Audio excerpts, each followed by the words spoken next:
Вітаю, мене звати Любомир Ференц і ми продовжуємо інформаційний вечір на телеканалі АТR. Наприкінці минулого та початку цього тижня у різних регіонах України відбувся масовий флешмоб під назвою «Принеси ляльку». Люди несли іграшки до храмів Української православної церкви Московського патріархату у Дніпрі, Одесі, Вінниці, Черкасах та інших містах. Це сталося через те, що священник Московського патріархату відмовився відспівувати загиблого хлопчика у Запоріжжі, бо він був хрещений у церкві Київського патріархату. За кілька днів у мережі з'явилися десятки фото з різних міст. Люди несли під двері храмів ляльки з написами «Дитина невинна».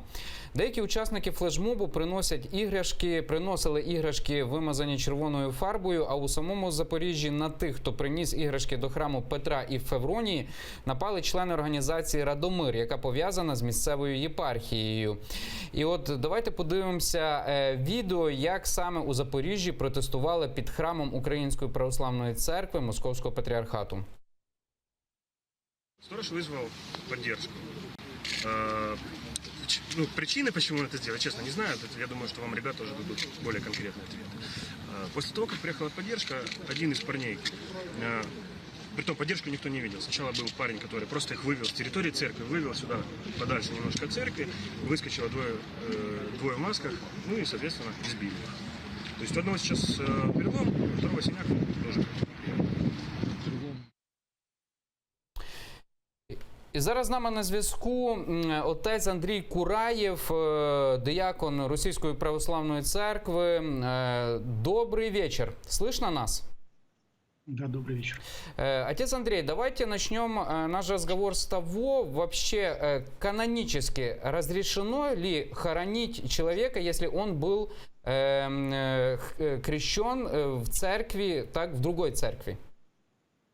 Первое правило Великого, святого IV столетия, устанавливает три образа приема из нецерковных собраний. Первое – это если это ересь, то есть есть вероучительное различие между православием и данной общиной, тогда человека перекрещивают. Если это раскол, то есть есть какие-то второстепенной значимости богословские вопросы, то в этом случае они принимаются через миропомазание, но не перекрещивание. И, наконец, самочинное сборище – это когда просто епископы пособачились между собой. И в этом случае да, примирение происходит в сущем сане. Даже. То есть то, что крещение, даже хератония священническая, епископская, признается. Это канон. А вот Украинская церковь Московского патриархата, она решила еще во времена Владимира Свободана, что она будет делать вид, что она в жуткой грызне с Филадельфийской церковью. И, соответственно, конечно, это их пасторское право было, украинцев самих, да, но, в общем, то, что они сделали, это называется икономия, отступление от канона ради пасторской политической выгоды, которую Киевский синод Московской патриархии в этом видел. Но канон говорит о том, что крещение Филадельфийской церкви должно признаваться. Отец Андрей, вот вы видели ту всю ситуацию, которая сейчас происходит в Украине. Вы сказали, что как бы это такое решение Украинской православной церкви, Московского патриархата, например, там не хоронить. Как эту ситуацию видят в России, так, в Русской православной церкви? Что случилось в Украине? Во-первых, за почти 2 недели дискуссий на эту тему никто так и не привел официального документа Киевского синода или Московского, который предписывал бы перекрещивать людей, переходящих из Филадельфийской общины к нам. То есть такого соборного официального решения нет. В данном случае речь идет о том, что можно... Дело в том, что те люди, вот конкретно те люди в Запорожье, которые пришли крестить своего малыша 2 года назад, судя по всему, они пришли в Киевский патриархат, да? Они согласны были, чтобы московский священник их отпел. То есть означает, что в их сознании войны церквей не существует. То есть, понимаете, удивительная вещь. С точки зрения массового украинского сознания Россия участвует в конфликте на юго-востоке Украины, а Россия это отрицает. А в церковной политике все наоборот. Московский патриарх настаивает, да у нас война вообще, никакого примирения быть не может. А обычный украинец, он считает, да какие тут раздоры-то, какая церковь ближе, туда и пойду. То есть эти люди, родители этого Женечки, они не делали выбора, Москва или Киев. Поэтому они не отрекались, они-то сами крещенные в общей еще церкви. Они никуда не уходили. И то, что они крестили своего малыша в Киевском патриархате, это не было политическим выбором. И поэтому священник не должен был на этом делать акцент.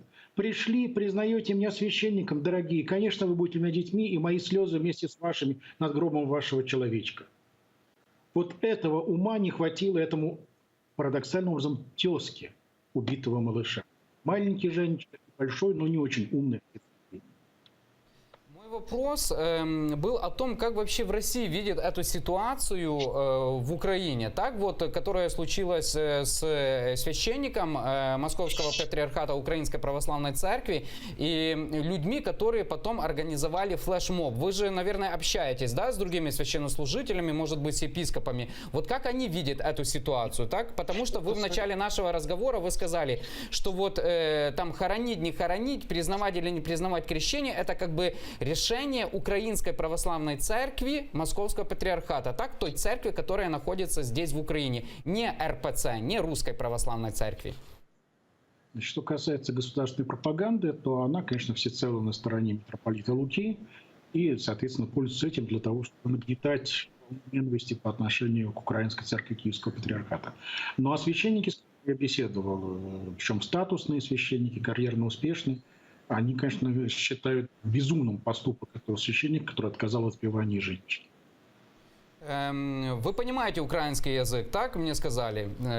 Я сейчас буду читать заявление пресс-секретаря Генерального прокурора України. Може, ви вже слышали о ньому, так? Лариса Сарган, вона заявила, що сьогодні, 11 січня, до Єдиного реєстру досудових розслідувань внесено відомості за ознаками кримінального правопорушення, передбаченого частиною 3 статті 161 Кримінального кодексу України. Порушення рівноправності громадян залежно від їх расової, національної належності, релігійних переконань, інвалідності та за іншими ознаками. Стосовно вчинення окремими представниками Запорізької єпархії Української Православної Церкви Московського Патріархату УПЦ МП, громадського об'єднання Союз Православний Радомир та іншими невстановленими особами умисних дій. Так, і от говориться, що встановлено, що представники Запорізької єпархії Української Православної Церкви Московського Патріархату допускають вибірковий підхід до здійснення релігійних обрядів, надаючи перевагу тим особам, які проходили обряди хрещення саме в УПЦ МП, чим ображають почуття громадян у зв'язку з їх релігійними переконаннями. Отец Андрей, вот в Украине уже, это у нас называется в Украине криминальное провадження, так?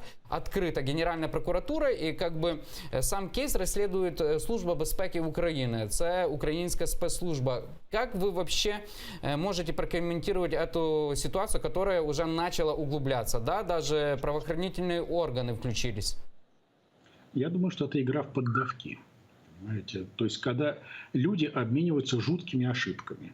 Значит, жуткая ошибка была поступок этого отца Евгения, еще более мерзкая ошибка была апология этого поступка митрополитом Запорожским Лукою, а в ответ вот этот дурацкий поступок, простите, вашей прокуратуры.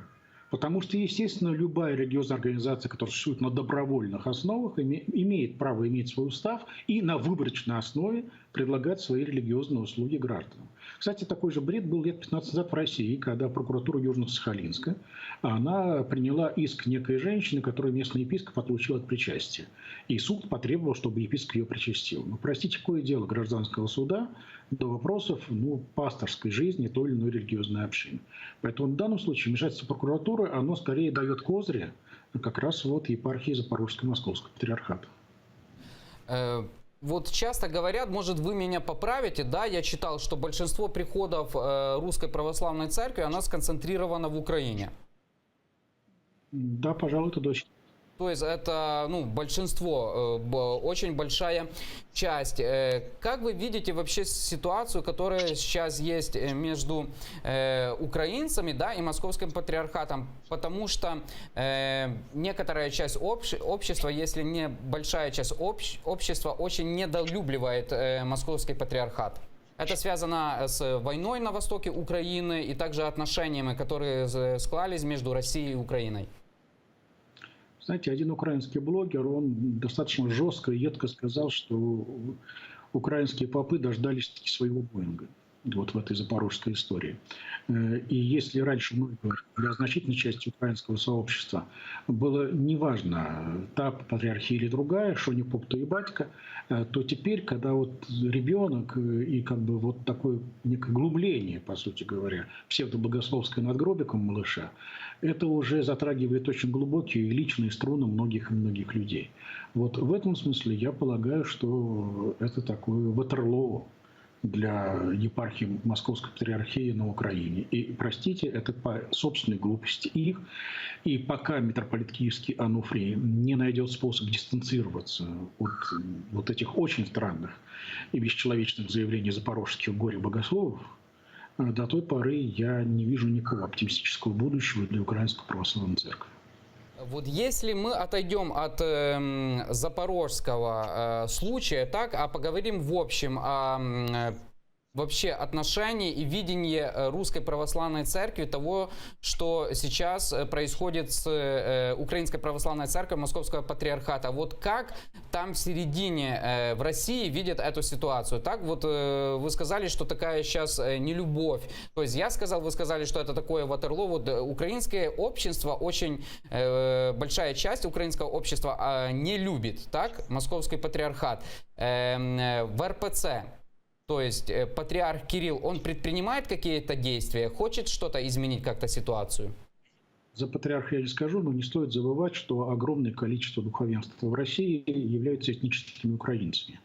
Для них это поэтому личная и болезненная тема, конечно.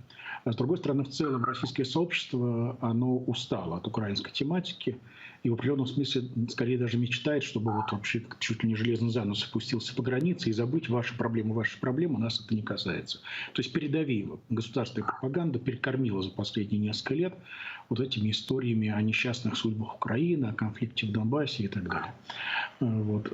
Что касается настроений в самой украинской церкви, то здесь я часто поясняю московским читателям и собеседникам своим, что не стоит обманываться. То, что большинство храмов, приходов, существующих в Украине, идентифицируют себя как храмы Московского Патриархата, хотя не так давно митрополит тот же Запорожский Лука заявил, что это придумки журналистов, что существует церковь Московского Патриархата, ее нет, якобы, по его мнению, в реальной жизни Украины. Так вот, обманываться этой иллюзией не стоит, потому что на самом деле люди выбирают не Россию, не Москву, они выбирают просто верность каноническому строю православной церкви. Их пугает какой-то канонический беспредел, который есть вот в филаретовской организации. Вот если, скажем, Константинополь предложит какой-то канонический выход из-под Москвы, но при этом с сохранением единства с остальными православными церквами, я думаю, что большинство духовенства Украинской Православной Церкви Московского Патриархата согласится с этим вариантом. Вы лично, вот ваше отношение к Украинской Православной Церкви Киевского Патриархата, так? Почему я это спрашиваю? Кажется, в конце ноября много в Украине говорили о так званом письме, так? Патриарха Филарета. Он представляет Украинскую православную, это глава Украинской православной церкви Киевского Патриархата на имя Русской православной церкви, так, к патриарху Кириллу. И в Русской православной церкви это объясняли это письмо. То есть, когда когда СМИ передавали это письмо, речь шла о том, что как бы Филарет просит покаяния. Потом патриарх Украинской Православной Церкви Киевского Патриархата, он сказал, что мы только хотим, чтобы снялись преграды для молитовного воссоединения между церквами, так, или соединения. Вот вы как лично относитесь к Киевскому Патриархату и как можете прокомментировать эту всю ситуацию? Во-первых, меня удивила слишком короткая память людей, которые комментировали это письмо Филарета, потому что на самом деле он к нескольким соборам и киевским, и московским обращался с похожими просьбами. И, конечно, там не было и речи о том, чтобы вот покаяться в том, что он создал самостийную организацию на Украине. Да, это такая, знаете, в христианстве, к сожалению, слова прощения девальвированы. Слишком легко говорить. Вы знаете, мой 4-летний внучок и тоже, зараза, слишком церковный. Что-нибудь напакостит, и пробегая мимо, мимоходом, мой дедушка, прости, забыли, да? А вот Филарет что-то такое хотел сказать, кому я должен, всем прощаю. Вот я думаю, что инициатива сейчас на стороне Московского Патриархата. И Москва может последний шанс. То есть если Москва решится дать автокефалию своей киевской митрополии, в этом случае тогда уже церковный Киев в лице того же митрополита Ануфрия может ставить условия Филарету и его команде. Вот есть, видите, вот есть эта автокефальная церковь, признанная Москвой и Константинополем, и возглавляется именно Ануфрием. Хотите быть с нами? Вот наши условия такие. А без этого вот этот вот раздрай и странные игры, они будут продолжаться еще долго. Отец Андрей, вот вы сказали, что россияне устали от украинской тематики, так? Вот есть такое исследование российского Левада-центра, да, вам, наверное, известный этот центр. Он говорит, что 2/3 россиян считают, что у Российской Федерации есть враги, так? И 30% от опрошенных, они считают, что этими врагами есть украинцы. Ну, к сожалению, защита от телевизора еще не придумана. А телевизор – это источник агрессии, к сожалению, и в вашей стране, и в нашей. И отвечая на вопрос вашей передачи, есть ли московская архив место на Украине, я скажу, да, есть. В конце концов, ведь есть же украинские католики, греко-католики, которые подчиняются зарубежному центру, Ватикану, и при этом, честно скажем, что зависимость католиков от рядовых прихожан от римского папы и римской политики гораздо более высокая, чем зависимость прихожан Московского синода. Ситуация непростая, не стоит ее карикатуривать. И все-таки вновь и говорю, у Москвы нет средств удержать православную Украину или Украину как таковую в целом в орбите своего контроля, да, не влияния, а контроля. Вот. Это все-таки выбор самих украинцев. Ежевоскресно совершаемый референдум, в какую церковь пойти. Для кого-то это вот вопрос чисто соседства, достижимости и удобства, как может быть для родителей Жени, а для кого-то это серьезный выбор. А раз так, то государство должно уважать разнообразие выбора своих граждан. Отец Андрей, вы сказали, что, например, в Украине есть греко-католики, которые подчиняются так папе римскому, так они признают как бы верховенство римского епископа. Я с вами соглашусь, что, например, также имеет право существовать церковь, например, в Украине, которая подчиняется там главе, которая находится в другом государстве. Но в Украине часто говорят о том, что русская православная церковь – это филиал ФСБ. И вот в чем самая большая проблема. Я очень рад движению, которое началось на Украине, а именно открытые архивы, в том числе архивы КГБ советского. И, наконец-то, вот разговоры о связях духовенства, иерархии церковной и спецслужб советского периода, эти разговоры впервые, собственно говоря, обретают под собой документальную основу. Издано несколько интересных исследований, и львовскими исследователями, и крымскими, как ни странно, по материалам по архиепископу Луке Войны и Синецком. И вот поэтому надо сказать, что уже просто так это утверждение перестало быть голословным, озвученное вами, и опровергать его голословно тоже уже нельзя. Это проблемка и это беда. Это касается истории советской. Да, что касается ФСБ и так далее, вот здесь я думаю, что все-таки пока еще это из области мифов. Мифов о всемогущем Путине, который может определять исход выборов в Америке или в Испании, или ФСБ, который вот может какие-то спецоперации реализовывать. Да? Но в конце концов, события так называемой русской весны на Украине, они показали, что эти возможности были, мягко говоря, сильно преувеличены там, в Кремле. Да? И на самом деле у тех, как сказать, фейковых политиков в Одессе или где-то в Днепропетровске, которые уверяли своих московских кураторов, кстати, отнюдь не по линии ФСБ, а от лица Константина Затулина, скажем, или Кирилла Фролова, что мы там, народ за нами пойдет и так далее, да никто за ними не пошел. На самом деле они просто тихонечко распиливали московские деньги. Вот когда проходили флешмобы в Украине, так, «Принеси куклу», у нас их назвали, «Принеси ляльку», так, к церквям Московского патриархата, например, выходили также люди, там какие-то громадские объединения у нас называются, вот, например, организация «Радомир», которые повязаны с местной епархией, так, и они как бы такой были, складывалось ощущение, что это такой силовой блок, который защищает Московский патриархат. Вот нужны ли такие организации, которые, например, там силой что-то бы защищали, так, в Украинской православной церкви Московского патриархата или в Русской православной церкви, например? Сложный вопрос по той причине, что мы живем не в вакууме. Вот. И мы с вами помним, что все-таки первую такую громадянскую силу, грубую физическую, применили те самые греко-католики в западноукраинских епархиях на рубеже 80-х, 90-х годов. То есть представление о том, что допустимо с точки зрения права, ну, прямо скажем, в украинской вольнице они довольно широкие. И поэтому титушки с той или другой стороны – это, увы, печальная практика и черта вот этого вот периода в истории Украины. Вы имеете в виду вот сейчас, да, периода?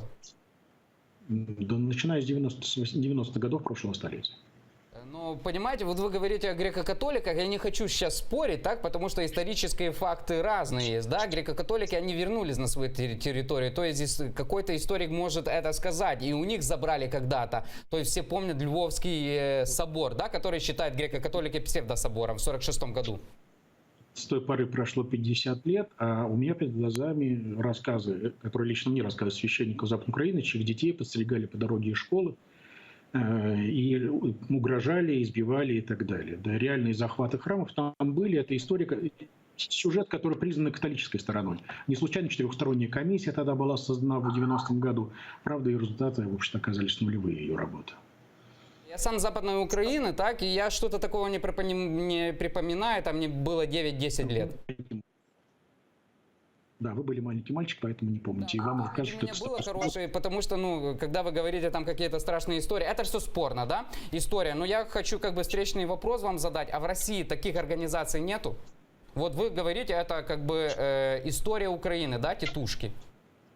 Я думаю, что подобная организация есть. И, слава богу, пока еще маргинально. Пока еще маргинально. Славутые патриаршие 40 пока еще все-таки в каких-то насильственных акциях не были задействованы. Некоторые эксперты и аналитики говорят вот то, что, например, Московская православная церковь, да, Русская православная церковь, она включена в процесс переговоров. Так вот был большой обмен пленных. Это как бы часть какого-то плана, чтобы поднять авторитет Русской православной церкви здесь, в Украине. Украинской православной церкви, Московского патриархата. Вы с этим согласны или нет? Да, это вполне очевидно. Понятно, что это наивно представлять себе, что кто-то Медведенко, да, что вот он случайно вдруг встретил там Путина. Конечно, все это было заранее проговорено, и сценарий разговора был заранее известен, да, проработан. В принципе, наверное, можно это было бы сделать обмен пленными без участия церкви, но не привлекли третью сторону. Не потому, что нельзя было напрямую договориться, а для того, чтобы действительно придать определенный политический вес и иерархам Московской патриархии, да, и в России, и на Украине. То есть вы считаете, что обменять пленных можно было и без участия Русской Православной Церкви? Я думаю, что да. То есть это такой политический ход был, да? Пиар. Спасибо. Андрей, вы хотели еще что-то сказать? Нет, счастливых святок вам. Хорошего Нового года. Взаимно. Благодарим диакона Андрія Кураєва, отца Андрія Кураєва із Руської Православної Церкви, з яким ми говорили про масовий флешмоб, який відбувався в Україні «Принеси ляльку» і як люди несли іграшки до храмів Української Православної Церкви. Нагадаю, це сталося через те, що священник Московського патріархату відмовився відспівувати загиблого хлопчика у Запоріжжі, бо він був хрещений у церкві Київського патріархату. Завершується інформаційний вечір на телеканалі АТР. Мене звати Любомир Ференц і вже за кілька хвилин дивіться програму «Прайм» з Христиною Бондаренко.